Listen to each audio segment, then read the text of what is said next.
Hey guys, Ice15 here back with another video this time, and we are finally here with our AEW Worlds End PPV Predictions 2025. Again, the final pay-per-view for 2025. I kind of really want to do this now. Again, I can't say, and I might even just get the review up after it's over. But again, you probably know that like this year, and then I still got a whole lot of reviews, pay-per-view reviews on the back burner. I need to get some done before the end of the year, and then I obviously just need to get everything done just before the next pay-per-view, which I I need to do. But yeah, I've been wanting to get this out because I meant to get this up yesterday. The way I wanted to do it was get it done yesterday, possibly get it up because all this stuff. Because obviously Dynamite happened on Wednesday, and then Collision happened on Thursday, and I basically just had everything ready. But again, I've just been distracted by rivals, getting angry at it, getting very angry at it, yelling, screaming, and everything about it because I've just been, I don't know, it's just something about competitive mode just really just brings an nasty out of me. Again, I don't want to talk too much about it because I'm saving that for my honest review of Marvel Rivals, but that's not the point. Now, as far as World's Ends go, there's like 9 matches, and that's for the main show. There's 2 matches in that for the tailgate brawl or whatever it's called, or the 0 hour, whatever you're calling it. Which we have Eddie Kingston versus Zach Gibson, and then I think a women's tag match. But honestly, the Sisters of Sin versus some tag team. I can't even remember now. But honestly, I'm just more focused on the main show in some cases. But there's not really any matches I'm not too excited for. But maybe the women's tag team championship match. But it's pretty decent card. It's mostly the Continental Classic, the main events with the Fatal 4 match for the AEW World Championship, with the return of MGF and everything. But yeah, I'm not gonna go too long with this intro part, and let's get on with the first matchup.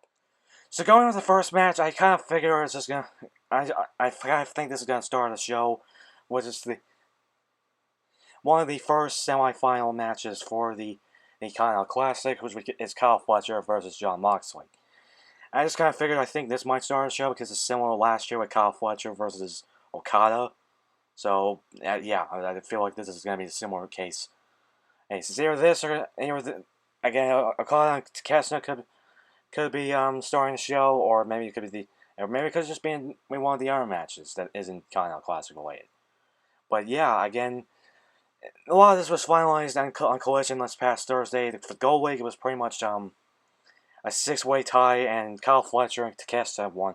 And Takeshita, Kyle Fletcher and Okada won. I keep forgetting that, but won their matches. And it was just a very like epic time and everything.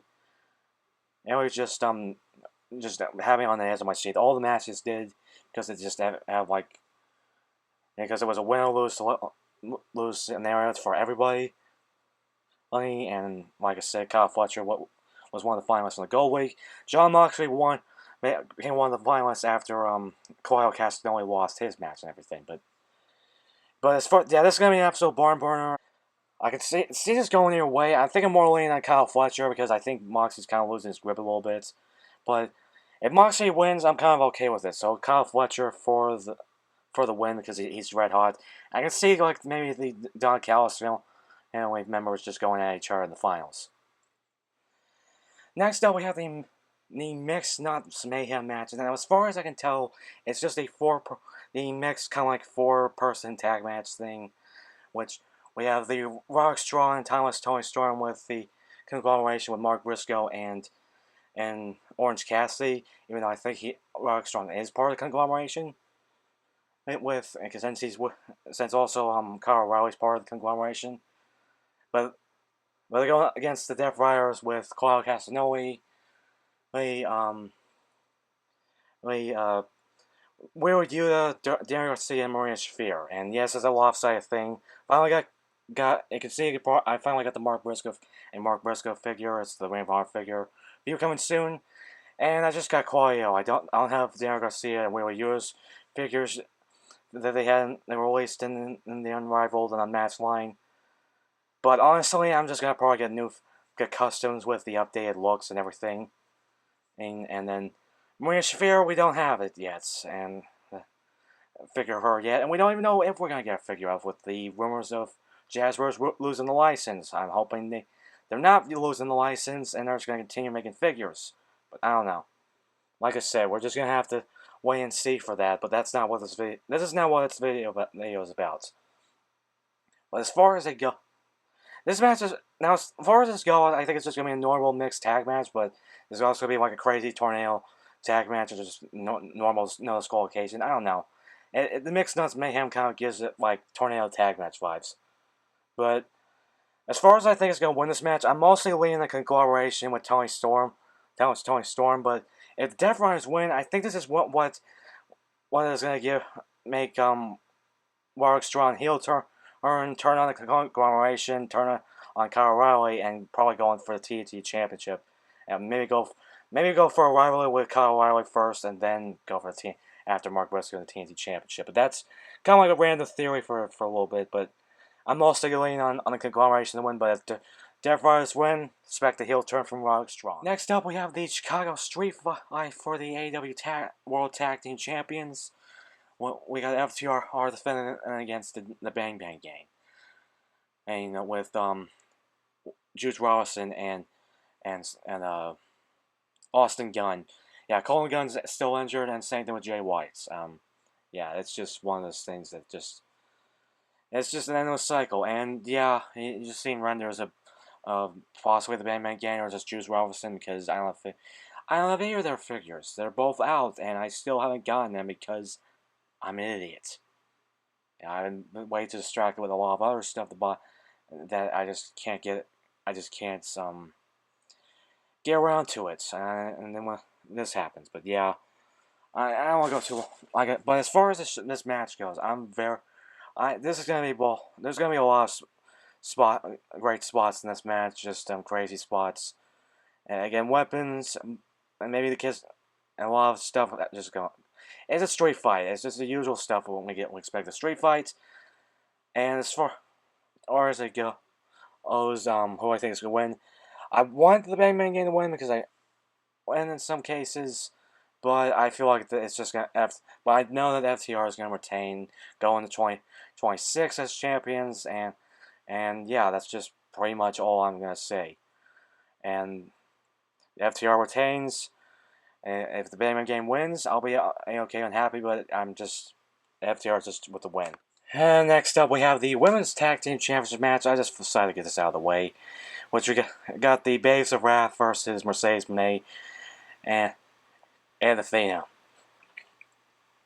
Yeah, I'm surprised Athena and Mercedes Moné are teaming up gun after. It was pretty much Mercedes kind of not locking in and everything, but yeah, and again, obviously this match was just made after, I think mostly when Mercedes pinned Will Nightingale in, I think a four, when a women tag match, I think. I can't remember. It's just so much stuff going on, I'm forgetting. But yeah, I can't say I'm too excited for this match, and it's kind of like, because I don't. And I'm mostly thinking the Baddies of Rav are going to retain. I don't see Mercedes making in her belt. She's already going on a downward spiral. She already lost the Revolution Pro Undisputed Women's Championship. She already lost the Ring of Honor Women's Television Championship. So I think this is just going to be another part of her downward spiral, and she's going to lose this match. Athena's never going to tag with Mercedes again, and we're just going to see more of a downward spiral. But yeah, I don't know. Like I said, I'm still excited, slightly excited for this match, but not as much. Baszler for the win. Next up, we got Darby Allin versus Gabe Kidd, and yeah, I'm surprised that there's not like a stipulation for this match, as far as I know. No, but like I said, it's just one of those things where maybe it's not. I'm not seeing one on the Wikipedia, but as far as I see, it's just gonna be a straight up match with Darby and Gabe Kidd, obviously. A lot of this just going on with Gabe Kidd being the mercenary of the Death Riders, and mostly just going back and forth with Darby Allin. But as for even getting involved with the Blood and Guts match with lighting the tables on fire, so Pac could put Darby Allin through. But now I mostly would say Darby Allin won, but he is like not 100%.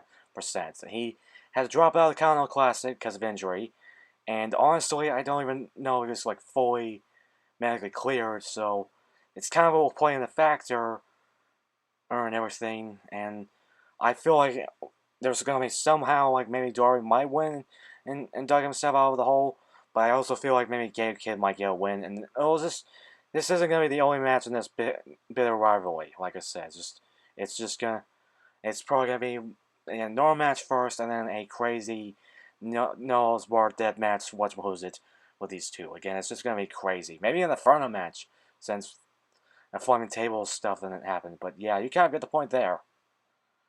So yeah, I'm mostly gonna say it's a Gabe Kidd for the win because I feel like it's gonna happen. But if Darby wins, I'll be okay with it. So now going on to our next match, we have the Women's World Championship with Chris Statler against Jamie Hayter, and yeah, this one's gonna be pretty good. Good again. Hayter and Chris, another one, and obviously we two of the best. I know I'm saying that a lot with the women's, but and then a lot with some of the stuff, but this one's kind of true. And both of these two were around since the beginning. Chris Statlander was around during the beginning and of AEW, and the same thing goes with Jamie Hayter. And being a rise, like started out like small. Both of them started out small, then and got big. But and yes, I'm doing the picture of it because again of the actual match card because sadly I don't have figures of either of these two. So yeah, you're not gonna see like maybe just the picture, just the championship on the pedestal and everything. No, I'm definitely gonna be getting figures of both of these two eventually. Is just trying to figure that out. But but yeah, as far as I think it's gonna win, I can see it going your way. But I think Chris Statlander is gonna retain. But if Jamie Hayter does win, I'll be okay with it. Now let's get on with one of our last three matches. So now going on to the next match, which is the other semifinal match for the Continental Classic, which we got Kazuchika Okada versus Konosuke Takeshita, and yeah, this is kind of a match we all have been expecting, but it was kind of like I expected it to be like a little bit more later than sooner, but oh well. Well, we got this now. But yeah, this match is gonna be an absolute banger. I will say it now. Now, but now, but we got like so many crazy spots. It's with different transitions with these two because again, these guys are very good in the ring, and they're gonna be and just gonna like just mesh well way to get with it with just the ring work, but as far as I think it's going to win this match, it's kind of up in the air. It's like going back and forth. I can see Okada retaining and going on to the finals, or I can see Takeshita and and possibly retaining with Okada. But I can also see Takeshita going to the finals and Okada losing the Continental Championship because I think they said the unified champ. What was reigning the unified championship is only around when one person simultaneously holds both these belts. But I don't know. It's kind of confusing with this whole thing with them being split up right now.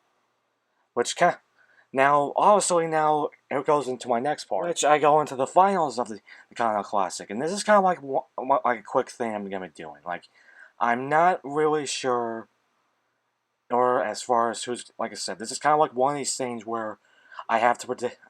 Kind of have to. This is just kind of like winging it because honestly, I'm not gonna know who's gonna because I can't really fully predict of what this match might be because again, I have to watch. We have to see the semifinal stuff first, and then we have to predict from there. This is kind of like a quick thing I'm gonna be doing, but obviously, if Okada wins his match, and then possibly Kyle Fletcher wins his semifinal, we'll have Okada versus Fletcher, which will now be in our bane of a matchup. Of course, we'll have the Don Callis family member versus Don Callis family member, but I can see that going your way. Mostly, I can think maybe, but some cases I'm thinking maybe Okada will retain. But again, it's just one back and forth thing. If it is Takeshita wins against Kyle, we get Kyle Fletcher versus card that's still gonna be a bit, and that can go either way. But we can get Moxley versus Okada or Takeshita. I think it's just I can see that slightly going their way, but I'm more leaning on maybe Okada winning, and the same thing with Takeshita. Again, no, that's not really hate for Moxley, even though he was a heel for most of the summer, and I'm actually most of the first half of the year. But that's kind of like just one thing. I'm kind of one. That's just kind of like a quick thing I was wondering. So it's just up in the air for that, and that's pretty much it. Now let's go on with the main event. So we finally get to our final matchup of our main event, which we have the four-way match for the AEW World Championship. A Samoa Joe champion going against the former champion in Hangman Page, Swerve Strickland, who returned at Full Gear last month, and the returning MJF. So yeah, it started out with a three-man match with these three, but then MJF came out of nowhere and finally cashed in his championship opportunity that he won back at All In. So yeah, we're finally here with this now. Yeah, this is just obviously just a wrestling fan, and it's just this is gonna ends like dream in some cases. It literally just this one's just gonna be absolute the epic end of a matchup. I know that's kind of like common, and I'm obviously saying a lot of the matches, but this is kind of like one thing. We just got Samoa Joe. Heyman, Swerve again, MJF again. A lot of these guys are just probably one of the best. And again, I'm very excited for it. We're gonna just see like a bunch of spots. It's with these two, Samoa Joe, and then MJF. Well, I'm gonna suspect his usual antics, just sneak attacks, ducking, high end ducking, even his usual screaming during the matchup. But like I said, that's pretty much that part. Which goes into my next one, which I don't, who I think is gonna win. I'm not really sure. I can go anyway. We can see Joe just winning straight up. We can see these two getting the win. We can see Heyman and Swerve getting the win. We can see, but I can also just see MJF winning because of the chaos, and that's kind of like one of my things. So it can go either way. But I think my main picks are gonna be the MJF because I expect them to win because of the chaos, and then Joe possibly retain. But I'll be okay with these two also winning, becoming only two-time world champion. Well, technically three-time for Heyman, two-time for Swerve. But yeah, these are my two main picks. And that's pretty much it for our predictions for AEW Worlds End. I'm going to get out of here so I can get some stuff done before the show. But remember to like this video, comment below what you guys think of this predictions. What are your predictions? Do you still enjoy these reviews and predictions for wrestling pay-per-views? In general, subscribe, tap the bell, more videos coming soon. I mean it. And it's Eyes with Team, the Golden Rider, crowd kicking, out of here.